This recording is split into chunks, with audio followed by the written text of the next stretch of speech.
Hi, welcome to Talking Insights, the podcast that brings you the voice shaping the future of data, insights, and analytics.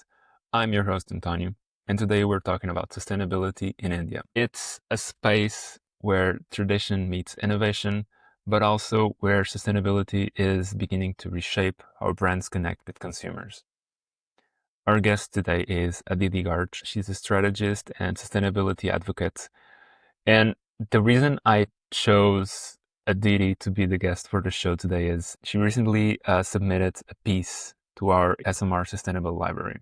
For those of you who don't know what it is, it's basically we're trying to create this library full of resources and different content that relates to sustainability and market research and get some insights from all of that content so we can share with all the government officials, everyone from universities, and also analysts and researchers. Because at the end of the day, we all can contribute to this cause and we all can learn something new that we can implement on their day to day. To unpack the mindset of the modern Indian consumer, the challenges that the brands face, and the road ahead, I asked Aditi to explain me more about the article and the research that she created. It's honestly a really interesting conversation, and I hope you stick around and learn something new that you can use on your day to day. So, without further ado, here's Aditi. Thank you, Aditi, for being here. Thank you so much for your time to take part of the Talking Insights podcast. As I said in the beginning, I think your article, when we receive it, your article as a submission for the Sustainability Library, it was so refreshing to read something coming from that part of the world and related with sustainability. And I want to start off by asking, what inspired you to explore this kind of future of sustainable brands, especially in rural life? So let me give you that perspective, give you the story behind that. I'm actually a trends researcher and a consumer insight specialist.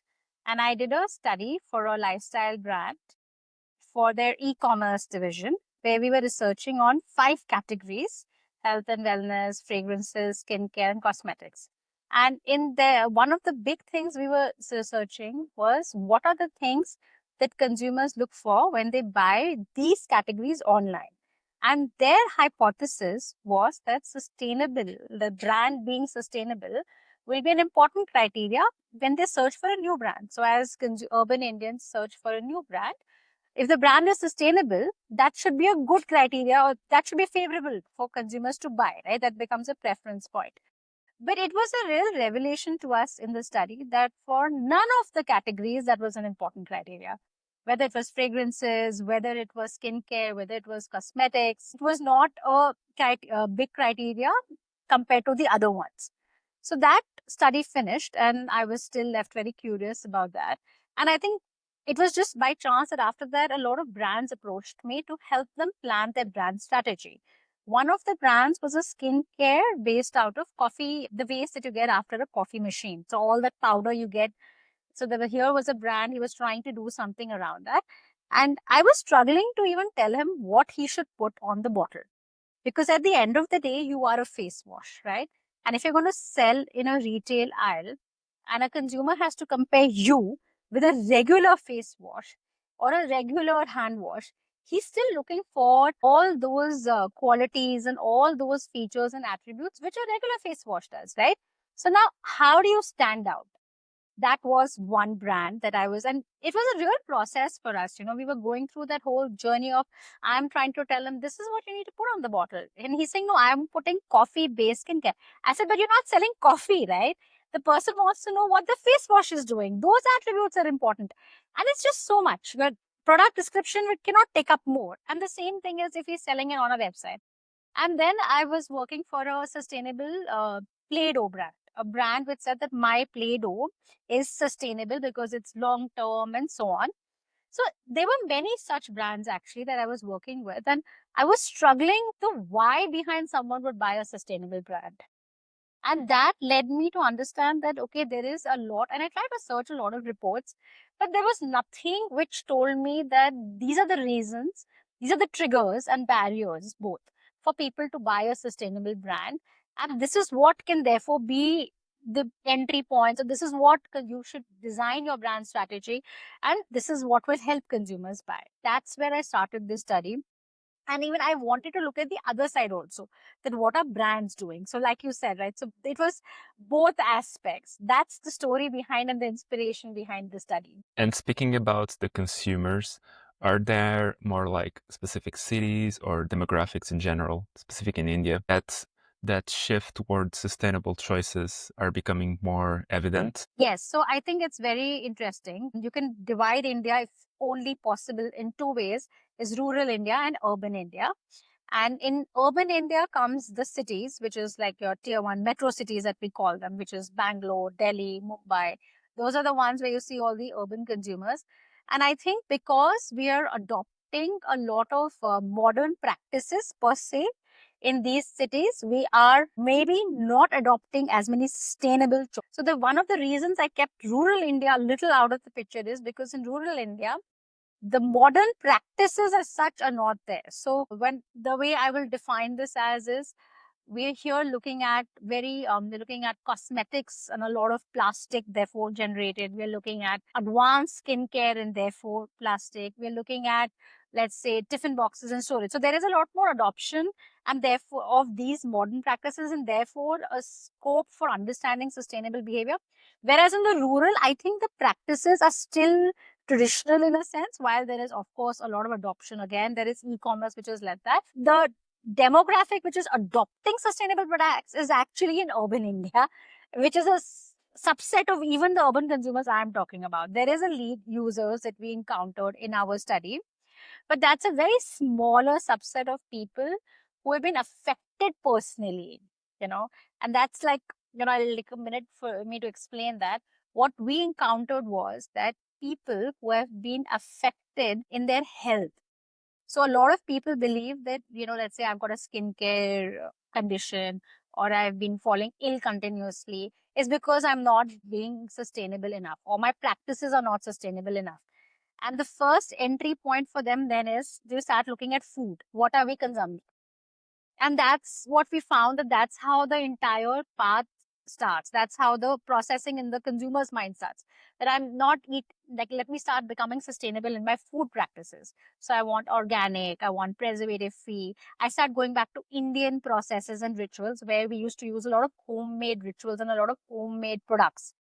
And that's where we saw that this is the not exactly demographic, but psychographic actually, that started adopting more sustainable practices are the ones who were affected, and then they saw a very positive impact of them adopting sustainable practices.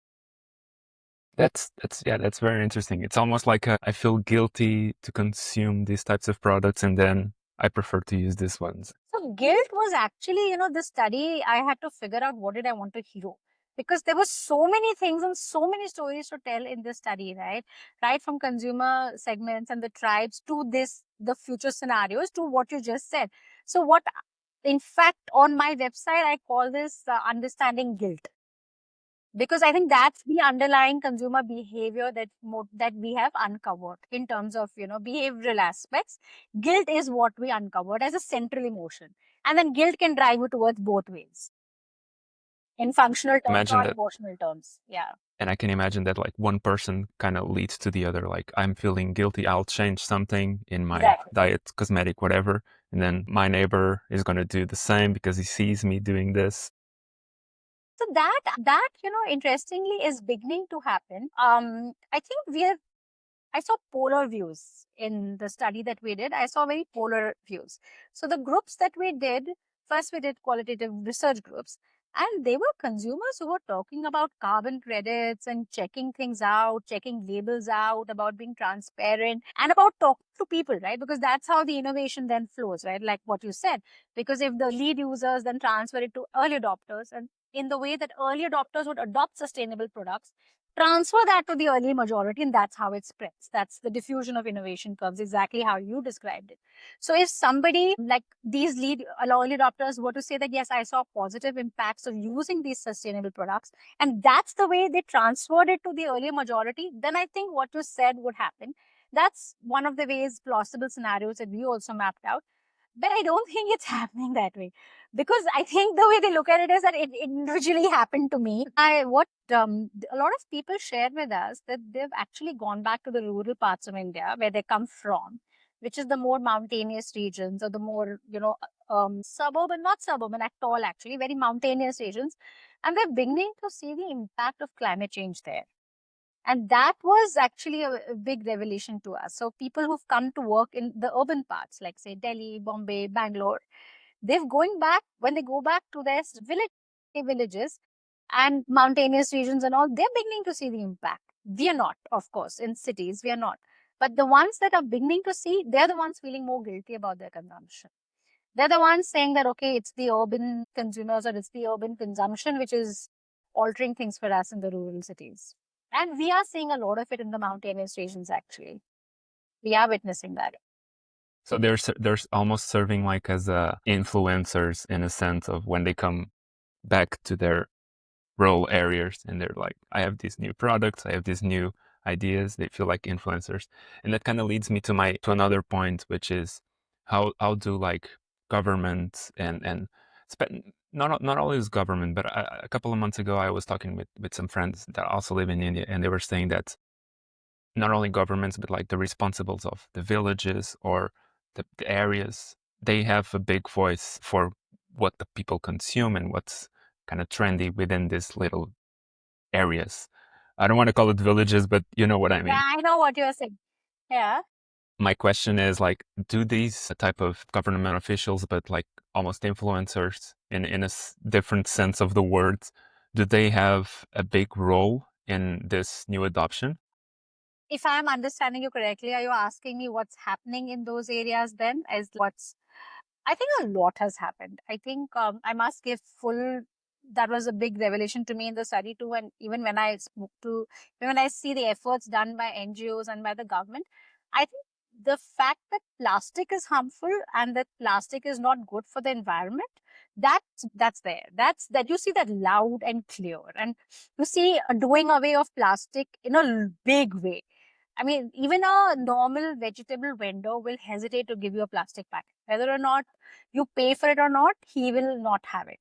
And to me, that was something great that even in the rural areas or in the urban areas, I think that across India, the effort of the government, the effort of the non-government organizations and all of the other ones, even at the school level and at the district level, the fact that plastic is harmful, that's been ingrained. That's, I think everybody knows, right? From a child level to a school to everybody else. I think that part has been sorted very well. Yeah. Going back to the brands, you at the beginning you were saying you were giving the example of the coffee products and how to make the brand understand how to make sure that they are communicating what's supposed to be communicated in the correct way. And are there any other major hurdles for this, like the infrastructure? I imagine that costs, the communication, are all of these also something that are kind of putting brands with a different footing on like, should I really do this or not? Yes. I think that's where I think they're lost. So back to the two main segments, in fact, that I mentioned, I think brands are trying to cater to both, trying to cater to both the active participators and the passive contributors, and that's a problem. So you cannot say that I'm a sustainable brand and you should buy me because my process is sustainable, and then take also try to get to the person who wants to contribute, is a passive contributor, wants to get rid of their guilt. These are very two different consumer segments. And like with any brand strategy, they both need different communication. So if at one point you think I'm a sustainable brand and I can try to hit different pockets of the consumer at different points, it's not going to work. Because the consumer, like I told you, skincare is ultimately skincare. What matters to me is how effective you are. After a certain point, it doesn't matter to me that you're a sustainable brand. Even if you are a organic cloth, if it tears, it tears. In fact, we saw that with bamboo. So bamboo products have become very popular in India, and bamboo is very expensive. It's almost three times the price.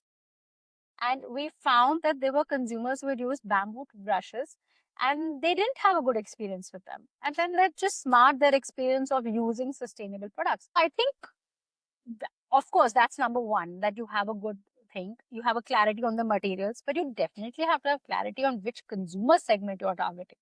I cannot be both. In fact, that was the biggest barrier, that people actually said, I don't understand the brand story. Like in the quantitative survey, we put that as a thing as to why you didn't buy a sustainable product. At least 50% said, I didn't understand the brand story. Like, why are you sustainable in the process? So you must be very clear about, am I sustainable because of the way I produce my product? Am I sustainable because of my packaging? Or am I being sustainable because of the way you can use my post usage? These are different aspects, right, throughout the production process. And I think that clarity is not being communicated enough. So then, therefore, I am not hitting the right consumer. Are there any issues with problems with like greenwashing in terms of brands saying that they want to do this and they're going to be so green? And then I think they definitely are. But I think, like with anything, the word organic has become very, for the lack of a better word, abused. And anything that you put organic on, you put biodegradable on, you put bio non-degradable on, people are just buying because they think, okay, I'm being, this is the thing. And in fact, the worst that is happening with this paper, you put anything in brown color. And people think this is sustainable because it's brown in color and the semiotic association is paper. And that was very disheartening because paper is ultimately trees, right? And that's where a large part of the problem lies. We're trying to solve micro solutions. We're looking very micro, but the macro solutions of caring for the water, air, and trees is missing. That's very interesting. I was gonna ask if you have like any advice, and I know that I can imagine that it's on what you were saying, like the communication. Be sure that what you're saying and follow what you're saying, and be sure that what you're trying to achieve is visible and better communicated. But if you could have like an advice to brands or even like to the insights professionals on that are either starting this journey of sustainability in India or that are already launching and already have like some kind of product, what advice would that be? I think that you need to understand consumers, break down these segments very clearly. Understand that, I mean, I've encountered two. I'm sure there could be many more. But you need to be very clear about the brand story, and just using the tag for lip service will not work because consumers are very observant these days. They're reading labels, they're asking for third party vendors where they can verify claims. That's the extent to which they want to go. They want QR codes on products. So I think you can use technology. That's my advice to brands actually. The ones who are very serious about this, you be as transparent as you can. I've seen some brands in the UK and the US, they've actually got transparent packaging altogether because they're like putting all the costs on the product, right? I think you need to be transparent if you're a sustainable brand, and you need to be very clear about why you're sustainable and put that out loud and have that consistent story. Don't flit between different sustainable value propositions. To inside professionals, I would say that, the now help the brand take this from the start to the end. So right from how you understand the consumer and break down why, if it's whichever thing you are, whether it's skincare, whether it's apparel, whether it's fruit, whether it's fragrances, I think each category will somewhere behave differently for sustainable triggers, right? Whether you're proposing a new way of consuming that category, right? So you must understand that as an inside professional and help the brand team decode that better as to how are you really creating that difference, and take that insight from there, I think, and take that to the end of the story. Your story should be differentiated. It cannot be telling people that you are contributing to oceans and you're contributing to trees. And if that was the case, we would all stop consuming long time back. I think Yeah. that you have to move beyond the usual, scrape it, because otherwise things would be very different. None of us would be facing heat waves. And I would add that even not only for brands, but like for everyone, for all, even doing events, even doing, all of those things should be something that we care when producing something. Your article, as it's called Sustainable Brands in Urban India, Future Scenarios. And I'm going to ask you if you can put your like magic ball on, and if you could like revisit this conversation or this topic in like 5 years from now, what would you hope to be true about sustainable brands and the Indian consumers?